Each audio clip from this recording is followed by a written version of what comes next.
Hello everybody, and welcome to today's video. Today we're going to go through some of our more popular features in the NMS and show you how they work with AES's new INCC. After logging into the NMS, the very first thing we'll see is the network health score as well as the network pulse dashboard. Now we're going to switch over to the AES INCC and we'll select an option from the left-hand column called Kiosk Mode. This will allow us to see our network pulse dashboard as well as our network health score. And then we'll click on the expand button in the top right hand corner.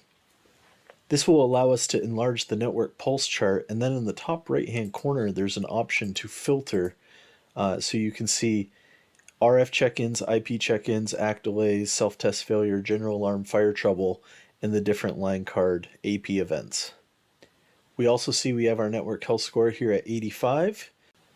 The last thing you can see is how many users are logged into this particular business unit. So here I can see that I am the only user active. This is a good thing to keep an eye on to make sure that nobody is gaining access to your system that shouldn't have access to it. There's an additional way to access the dashboard, and that's through business units. If you want to see the dashboard for your specific business unit, you can select business units and then the business unit in question. Today we're going to select the AES sales demo, and we'll select dashboard. This will allow you to see all of the information that we saw previously, the network pulse dashboard, as well as all the faults that will appear. So why you're losing points on your network health score. Also, with each of these, you can select the specific account and go right to the subscriber that's causing the problems. You can see here we have a netcon.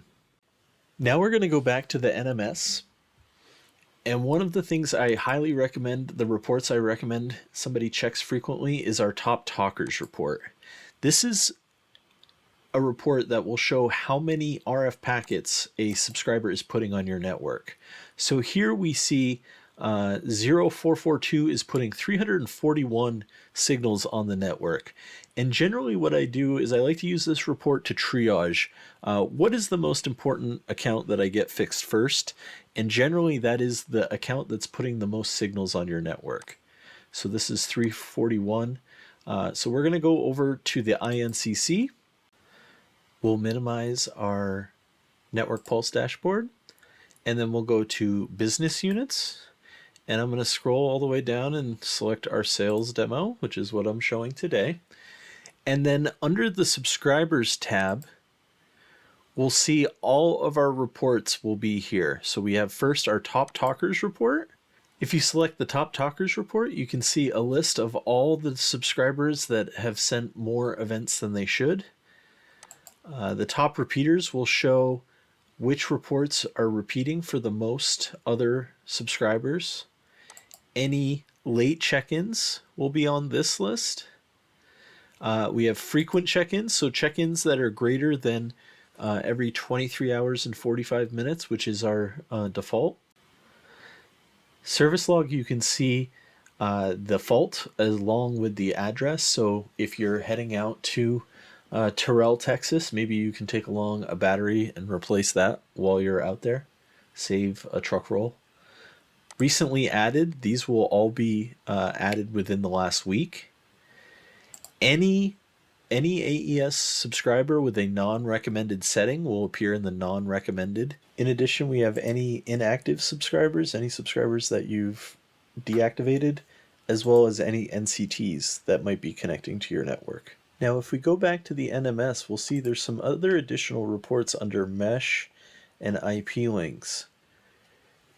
When we go back to the INCC, we'll see the same tabs are here. Mesh, which will show you your ACK delays, hops, and netcon, which is exactly what's here, your hops, ACK delays, and netcon.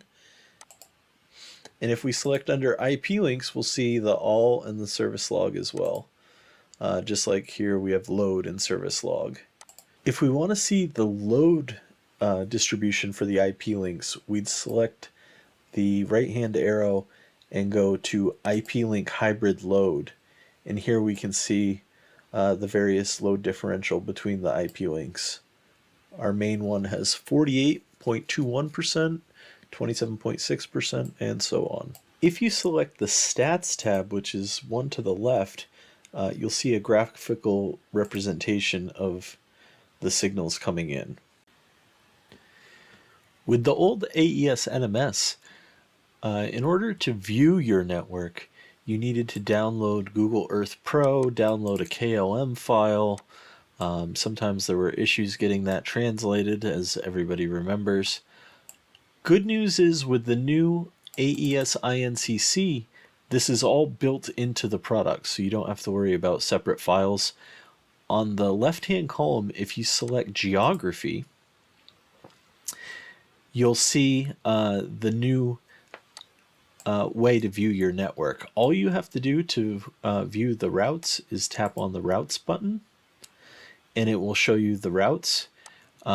You can sort by link layer, so you can see the different link layer of your radio. So if we wanted to view all link layer 1 radios, and of course we can always hit the expand button in the top right hand corner, make it a little larger for everybody to see. So let's show only link layer 1 radios. So we can see link layer 1, and then see the different routes available to them. You can check on which radios are dependent on an IP link.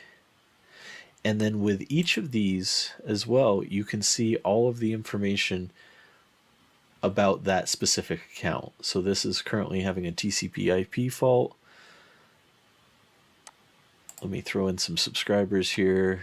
And any of these circles are actually multiple accounts. So we'll zoom in on one and you can see it'll separate it out into 2 different accounts. And we can see that this subscriber doesn't have any faults. It's a 7750. If you wanted to see all the specific faults on your network, you can select the faults option and then select the radio, and all of these radios will have a fault. So we have one with a battery fault and a netcon fault. In addition, you can use satellite imagery with this to view your network. And you can hit the down arrow. And of course, if you wanted to export any of this, you can download it to KLM file. If you wanted to continue using Google Maps, you can, just by downloading that file and then opening it up in Google Maps.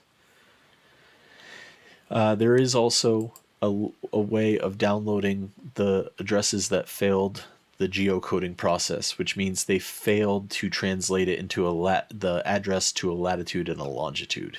In our next video, we're going to cover how the INCC does notifications.